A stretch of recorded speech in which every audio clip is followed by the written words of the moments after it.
Sementara keterangan yang kami peroleh yang bersangkutan karena sakit hati atas sikap dan perilaku istrinya selama ini yang dialami kepada pelaku terhadap korban.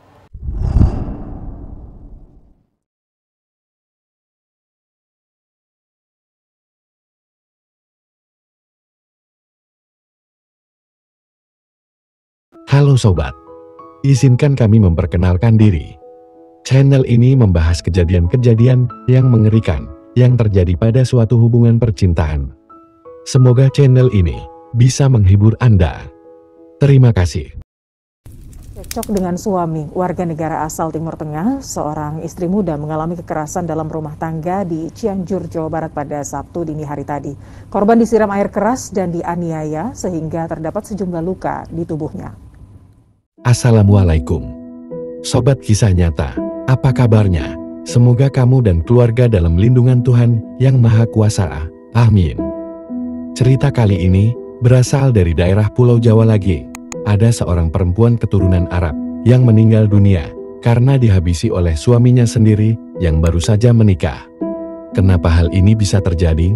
Di mana seorang suami yang seharusnya melindungi dan mengayomi, justru ia tega serta mengikuti perbuatan jahat tersebut. Bagaimana cerita selengkapnya? Yuk kita bahas di kisah nyata. Di sebuah daerah, tepatnya di Kampung Muncun, Desa Sukamaju, Kecamatan Cianjur, Provinsi Jawa Barat. Ada seorang wanita, sebut saja namanya Era, umurnya 44 tahun. Pada saat ia masih muda dan lajan, Era pergi ke Arab Saudi untuk bekerja sebagai tenaga kerja Indonesia. Beberapa lama tahun kemudian, Era dilamar oleh seorang pria di Arab Saudi. Tidak banyak informasi mengenai pria tersebut, yang jelas pada akhirnya mereka menggelar pernikahan.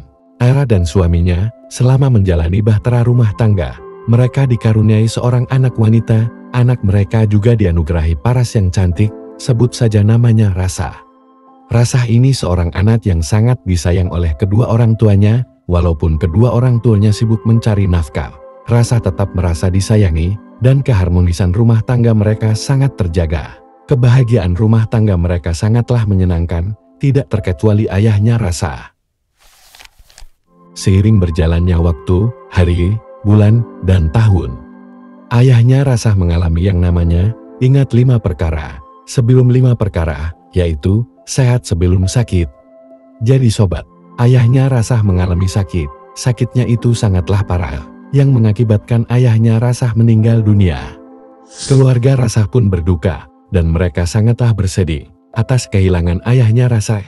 Di satu sisi ibunya Rasa kehilangan sosok suami, dan peran ayah bagi Rasa membuat ia merasa terpuruk. Namun meski demikian, keluarga besar suami ibunya Rasa sangat menyayangi Rasa dan ibunya. Bahkan keluarga tersebut menginginkan Rasa dan ibunya untuk tetap tinggal di Arab Saudi bersama mereka. Namun, ibu Rasa memilih dan memutuskan untuk pulang ke Indonesia karena tidak mau larut dalam duka dan kesedihan. Dia juga membawa Rasa tinggal di Indonesia, lalu menetap di Cianjur, Jawa Barat. Semenjak tinggal di Cianjur, Rasa ini memiliki banyak kenalan. Ini semua dikarenakan parasnya yang cantik, dan dia juga ramah terhadap orang-orang sekitarnya.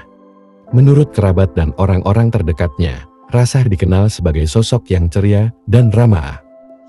Pada saat itu, usia Rasa sudah menginjak 21 tahun, semakin bertambah usianya, semakin banyak juga pria yang tertarik terhadap Rasa dan mendekatinya. Namun, tidak ada pria yang bisa merebut hati Rasa. Di sisi lain, ibu Rasa selepas ditinggal suaminya, ia memutuskan untuk menikah lagi. Keluarga mantan suami yang mengetahui hal tersebut, meminta Rasa untuk tinggal kembali di Arab Saudi. Namun ternyata, Rasa mengatakan dia lebih nyaman tinggal di Indonesia. Dia tidak mau kalau harus tinggal lagi di Arab. Rasa memilih tinggal di Indonesia karena ia sudah nyaman di Cianjur, Jawa Barat. Di sisi lain, sebelum Rasa dan ibunya pindah ke Cianjur, ternyata mereka memiliki seorang tetangga, sebut saja namanya Tata. Tata usianya lebih tua dari Rasa, dan dia merupakan seorang pria asli kelahiran Arab. Tata cukup mengenal ibunya Rasa, dan sering menjalin komunikasi, yang mana hal itu membuat mereka saling mengenal. Dan saat itu Tata yang sempat bertemu dengan Rasar, membuat ia jatuh cinta kepada Rasar. Pada saat itu Tata mencoba mendekati Rasar, namun Rasar tidak terlalu suka dengan Tata. Tata juga sempat menyatakan perasaan kepada Rasar, namun Rasar terus saja menolak, hingga pada akhirnya Rasar pindah ke Indonesia, mengikuti ibunya ke Cianjur, Jawa Barat. Kepindahan Rasar dari Arab Saudi ke Indonesia tidak membuat Tata galau, karena ia yakin suatu hari nanti dia bisa mengejar dan mendapatkan Rasar. Lalu, Tata yang masih mengharapkan bisa mendapatkan Rasar, ia mulai mencari tahu soal keberadaan Rasar dan ibunya yang tinggal di Indonesia. Ternyata sobat, Tata ini memiliki sebuah bisnis, yaitu usaha kayu gaharu, kayu wangi-wangian yang digemari oleh pelanggannya. Bisnisnya itu sudah berlangsung selama 2 tahun dan berhubungan langsung dengan orang-orang di Indonesia. Setelah lumayan lama membuka bisnis di sana, dia pun mencoba untuk pindah ke Indonesia. Dia sempat beberapa tahun tinggal di Indonesia dan sembari mencoba mencari keberadaan Rasar. Beberapa hari kemudian, pada akhirnya dia mendapatkan kontak Rasar. Entah dari mana dia mendapatkan kontak tersebut. Pada saat itu, Tata mencoba memberanikan diri mencari alamat Rasar, dan dia mengabari Rasar terlebih dahulu, sebelum dia ke kediaman Rasar. Alhasil Rasar pun terkejut, dari mana dia tahu nomor handphoneku, ungkap Rasar dalam hatinya. Pada saat Tata mengajak Rasar untuk bertemu, Rasar menerima ajakan tersebut, walaupun sedikit aneh baginya. Singkat cerita mereka pun bertemu. Di saat pertemuan itu, perasaan Tata terhadap Rasar tidak berubah. Justru perasaan Tata semakin menggebu-gebu ketika Tata melihat kecantikan Rasar di saat Rasar tumbuh dewasa. Pada saat itu, Tata menyatakan perasaannya bahwa ia ingin menikahi Rasar. Tata ini sudah berniat jika suatu saat bertemu Rasar lagi, dia akan melamar Rasar. Namun, seperti biasa Rasar tidaklah tertarik terhadap Tata. Tata yang sudah terpikat oleh pesona Rasar, dia tidak putus asa untuk mendapatkan Rasar.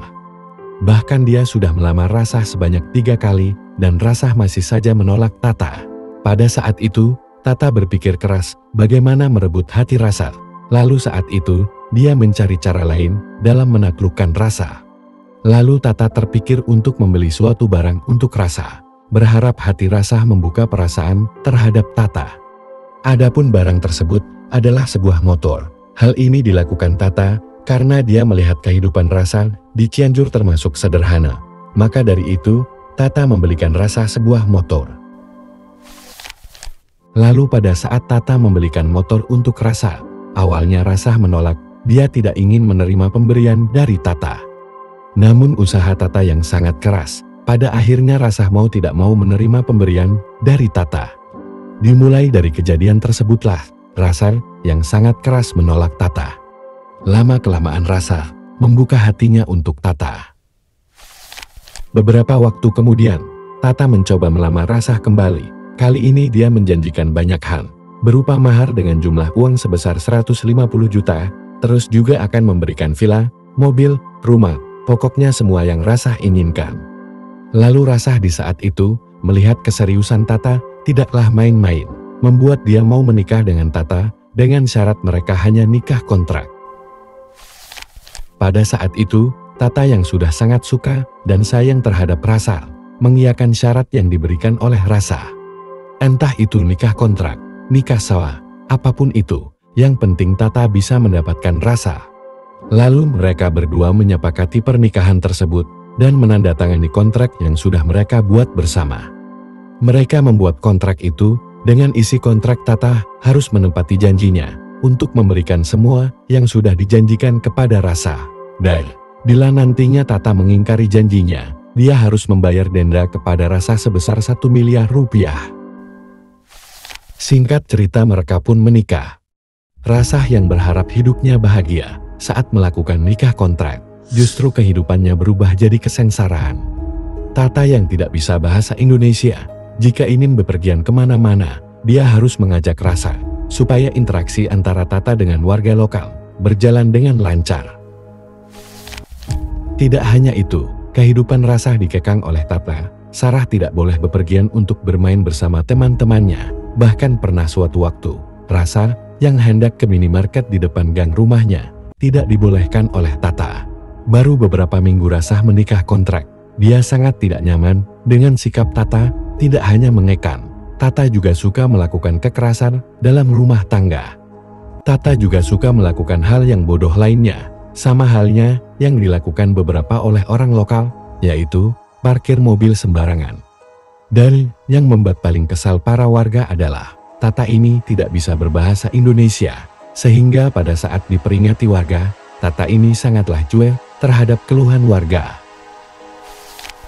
Beberapa waktu kemudian, di suatu malam, tepatnya pada tanggal 20 November tahun 2021, Ibu Rasah dan keluarganya pergi ke Cipanas untuk menghadiri acara keluarga.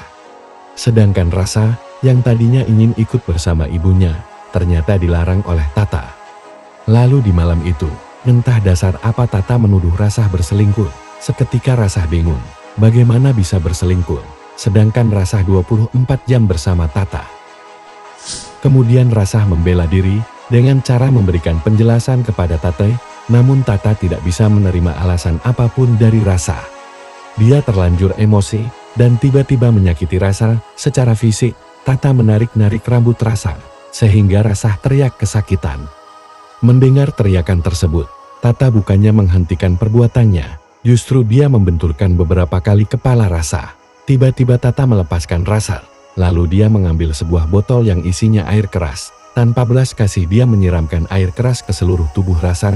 Seketika Rasah menjerit kesakitan yang amat perih. Kemudian Rasah masih memiliki kekuatan untuk berteriak minta tolong. Alhasil, tidak lama kemudian seorang warga yang bernama Endang datang. Dan dia melihat langsung kondisi Rasah yang memilukan. Daster yang dipakai Rasah meleleh menembus ke seluruh kulit, dan kulitnya melepuh. Setelah melihat kondisi Rasah, Endang segera menuju rumah ketua desa untuk melaporkan kondisi Rasah. Kemudian ketua desa menghubungi pihak kepolisian dan membawa Rasah ke Rumah Sakit Hasan Sadikin Bandung. Namun sobat, belum sampai di rumah sakit, Rasah merintih kesakitan. Lalu tidak lama kemudian, dia menghembuskan nafas terakhir, alias meninggal dunia. Di sisi lain pihak kepolisian mencari keberadaan Tata. Dengan ilmu pengetahuan polisi, tidak butuh waktu lama. Tata ternyata ada di bandara.